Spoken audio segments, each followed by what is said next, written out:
Hey ladies and gentlemen, welcome back to the channel. My name is KPZ. You're here on the home of the slightly above average ship review. Got a very pedestrian match for you today in the Phoenix Tier 3 American Tech Tree Cruiser. We're doing a Tech Tree Spotlight.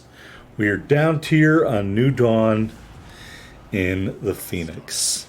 As the match gets started, going to WoW's builds, the damage record 130,552, set 4 months ago. The base XP record, I think he's a member of the channel. Barry the Dog, GG, 3,192 base XP. So Barry, if you're still on here and you're still listening, really nice job there.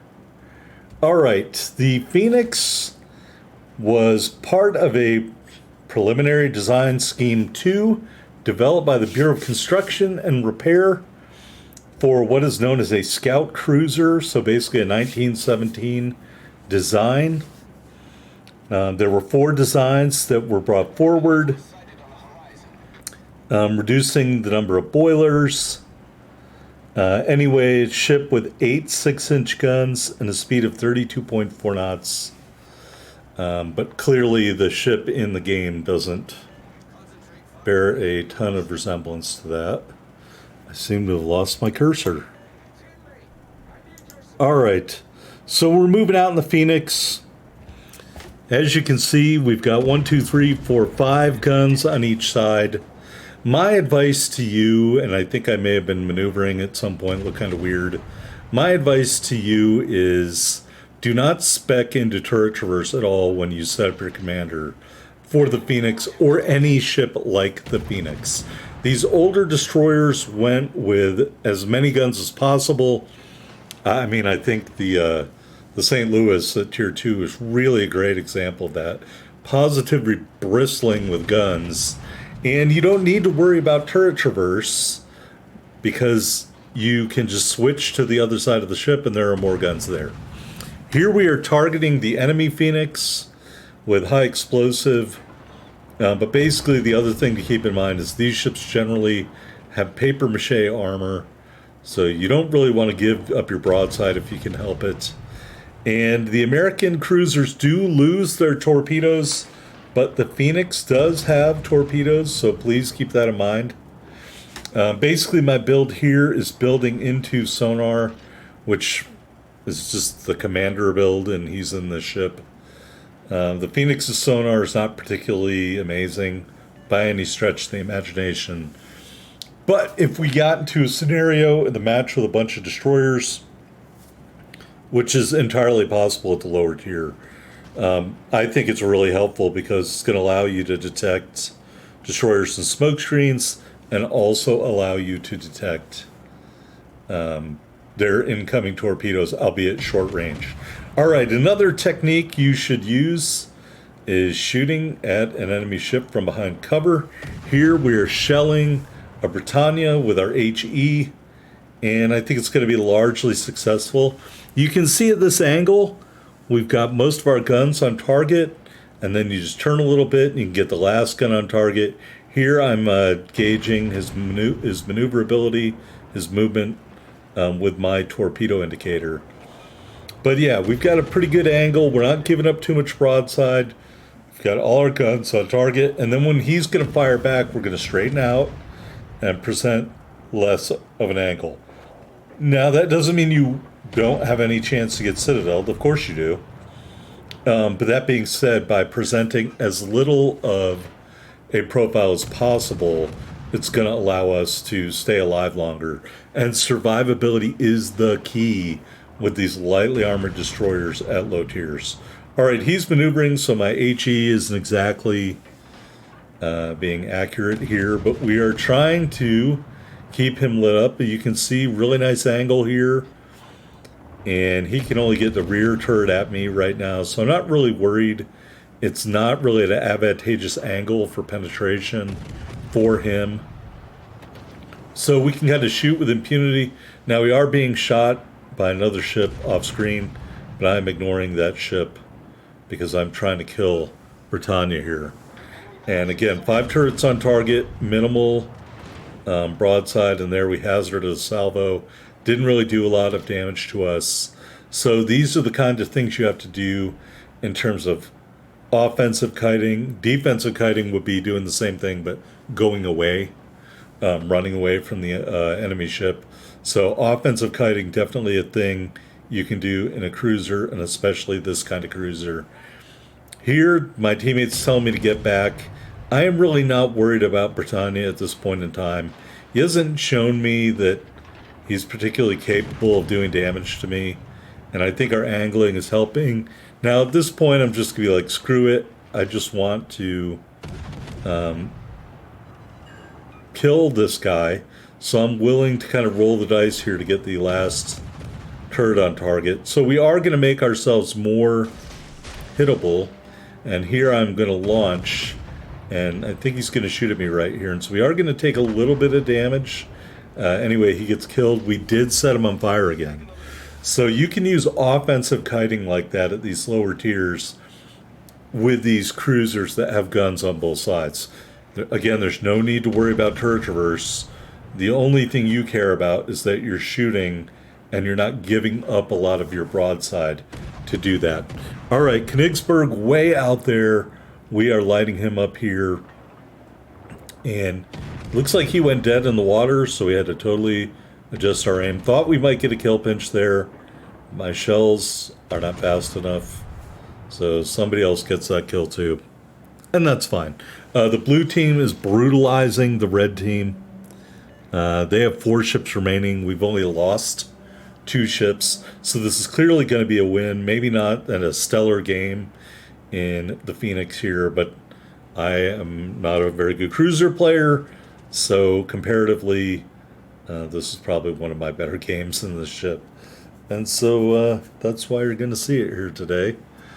And I can't promise any of the other cruiser games are going to be necessarily any better. You know, they're going to be wins. They're going to be games where we do well, or it's going to be a loss where we had a fantastic game. I really doubt there's going to be a lot of those. So I'm really more here to explain the ship and how to play it. Obviously, you want to shoot HE a lot and save that AP for a closer broadside cruiser and light them up. You have a lot of guns. Don't be afraid to maneuver side to side. Here you can see we're given a little bit of a port angle. You could shoot those guns and then kind of switch over and use the starboard guns. Unfortunately, I wasn't really able to demonstrate that against an opponent here, but definitely a viable tactic if you're going up against a broadside ship to just kind of switch back and forth. So this kind of angle, and then imagine turning your ship so the same guns on the port side were active, and that's how you can kind of put out a lot more fire without having to totally turn your ship or wait for a reload. So it's New York. We're just going to light him up here in a second. So this kind of maneuver here. All right, now we've got our port side guns aimed. So you see we went from the starboard to the port. That's the kind of maneuvering I'm talking about when I talk about using the ships that have guns on both sides to your advantage. All right. You shoot from the starboard side, you switch over, shoot from the port side, etc. Now I'm going to stay on the port side here, simply because I'm looking at the turrets and they aren't pointing at me. Although someone is aiming at me, it is not the New York, at least not right now. I think in a minute here, he is going to fix those guns toward me. So I'm just going to maneuver the bow a little bit, maybe. Maybe not. Again, he was shooting HE. You don't shoot HE at a cruiser if you're in a battleship. You shoot armor piercing. So right there, I'm just like, whatever. I don't need to switch sides. I just need to keep my guns on target because, again, I don't think this person understands when to switch shells. Just gauging his distance there. We do have very short-range torpedoes, just 5 km in this ship, maybe 5.5. So I don't really think I'm going to get a good opportunity to use torps. He is shooting at me full time now. That was a pretty good hit. I think he actually did did use armor piercing there, but I can't swear to that because I didn't pay attention. But you know, I noticed that he damaged the heck out of me. So whatever he shot, that was a good shot. And even though I have all his attention, he is still going to die off screen because my teammates are battleships and they're shooting heavier, better shells at him. So I mean, you ignore the most dangerous ships at your own peril. All right, just 2 enemy ships remaining. Chung King out there. And at first I was like, oh, I'm just going to hide in the cab. I'm just going to wait to go dark in the cab. And then I'm like, screw this. I can kill the Chung King, even though I don't have a lot of health left. So the Chung King, I believe, is a tier 4. But it must not be very impressive if I'm not worried about it. Does a little bit of damage there to my torp launcher, but again, he's not in torp range. So I'm not even going to bother fixing that. I'm going to let it fix itself. And here, I'm going to switch to AP and just hope he gives me some good broadside. And we'll see how the armor penetrating of this AP shells works out. All right, those are a little bit too far back. We do some damage. We're going to lead him a little bit more. His return salvo is pitiful. Yikes, no damage at all, really. Third salvo, and there's the kill. And I think I'm going to turn around, dodging his torpedoes, because we had one of our multiple sonar charges going, so we saw them as soon as possible. And, you know, they presented 0 danger to me, because I saw them as soon as they came up in the water. All right, I think the last ship is just running away, so we're going to try to get into the cap circle here. So if you're a cruiser player, obviously this video wasn't very impressive to you. If you're somebody like me who never plays cruisers, I'm just trying to familiarize you with the ship. Or if you're new to the game and you want some very basic strategies and stuff like that, you know, shoot HE, shoot AP at broadside cruisers. I showed you that. I showed you in some way how to utilize the guns on both sides of the ship by using that bow angle and alternating that back and forth. We didn't get to use our torpedoes. We used them, but they didn't hit anything because they're very short range. So that being said, all in all, I don't think this was a terrible explainer on how to play the Phoenix, at least from the viewpoint of someone who never plays cruisers. All right, we are in the cap circle now. We're capping it out. And we have a huge insurmountable lead of, I don't know what, 530 points, 531 points, a lot of points. We're about to cap the base and end the match. So I'm going to try to get some torpedoes off just to show you how great they are. But that's the end of the match.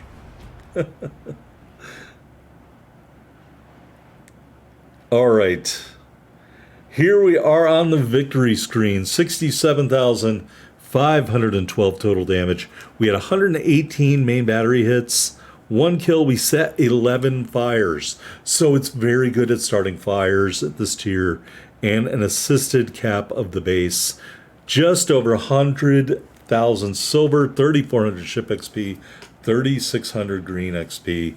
We finished second on the team, 1514 base XP with a kill. Our teammate in the Omaha is a tier higher and just finished a couple of points better than us, probably because he got a kill. And maybe if we had finished off the Brittany or the Britannia, we could have beaten him out and finished first. All right, Thomas Kincaid approved. Let's go into the port. 1 upgrade, aiming systems mod 1. You have so many guns, I wouldn't choose anything else. You don't need main battery mod 2 because you got guns on both sides of the ship. So don't put this on your ship. All right, fully upgraded with all of the port stuff. 4 charges of the sonar, short range, 2.5 for torps, 3.5 for ships. But it does run a long time, 94.5 seconds.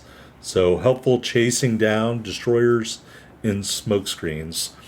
Type 3 permanent camo, or temporary camo, pardon me, and the tier strong flag. Little note about camo. The Type 1 camo used to be for sea detectability. The Type 2 camo used to be for fire dispersion.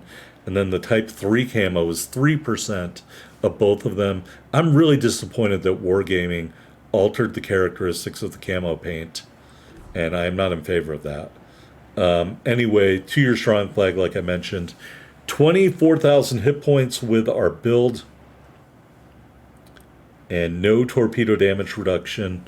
We've got 10 152 millimeter guns, 13.6 kilometer firing range, 7-second reload, 15.2 second turn time, HE shells 2200 max damage with a 12% fire chance, AP shells 3100 max damage. Again, I would shoot HE most of the time.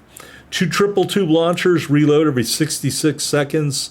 Max damage 11,733. They have a 5.5 kilometer range at 56 knots. The detectability is 1,100 meters. AA defense, well, at least you have some AA. None of it is very good. It does go out to 3.1 kilometers. Your best AA is that 28 millimeter Mark II Mod 2. 14 damage per second, 3.1 kilometer range. All in all, not very impressive. That wasn't a thing back then, so they didn't bother with it. All right, 36.8 knots in the water, 630 meter turning circle, really nice 4.7 rudder shift time. Don't forget to use that to your advantage. And concealment 9.9 on the surface, 6.2 from the air, 4.6 when firing in smoke. Taking a look at our lifetime stats here in the Phoenix, we did lose a match in AI. That's terrifying. All right, 14 matches, 57% winning percentage. Main battery accuracy, 42%. Torpedo accuracy, just 5%. An abysmal kill-death ratio of 0.3. And a abysmal damage, 17,678 average damage per game. That last game you saw was our best game, probably by far. Yeah, I'm not a big fan of cruisers, so probably didn't play this one very well in the beginning. All right, here in the armor viewer, you have a large quasi-armored citadel above the waterline. You don't want to show that part to anyone else. If you are trying to kill the Phoenix, aim under the smokestacks at the waterline, and you should get a citadel hit. All right, we put the bow back on. The turrets, some of the turrets are more heavily armored, and I mean that just barely. This other armor isn't going to do anything. Anyway, it's not a well-armored ship. Don't show the broadside. If you're trying to kill it, aim under the smokestacks. Here is our commander, fully maxed out, Thomas Kincaid. Base trait reduces the sonar cooldown time. I think it should be 10%. We've got Clara Teslau for main battery traverse speed, which doesn't do anything on this ship. Rudder shift time. And Kuznetsov for main battery range. I don't swap out commanders just for the ship. Ingenious in row 1. Full speed ahead in row 2. Armed and ready. Again, this is for a different ship build, so if I'd looked at this before the match, I would have... that's kind of duplicative of Ingenious, so I would have put on Sponge. Anyway, doesn't really matter. And acoustic chamber gives us an extra sonar charge, lengthens the duration of the sonar, and further cools down the sonar in addition to the base trait. We're not using EOP, instead fully packed. That'll give us that 4th sonar charge, which is why the ship was veritably bristling with sonar. Anyway, that's the Phoenix. Like, comment, subscribe down below. I'm sorry this isn't very exciting, but I don't play cruisers.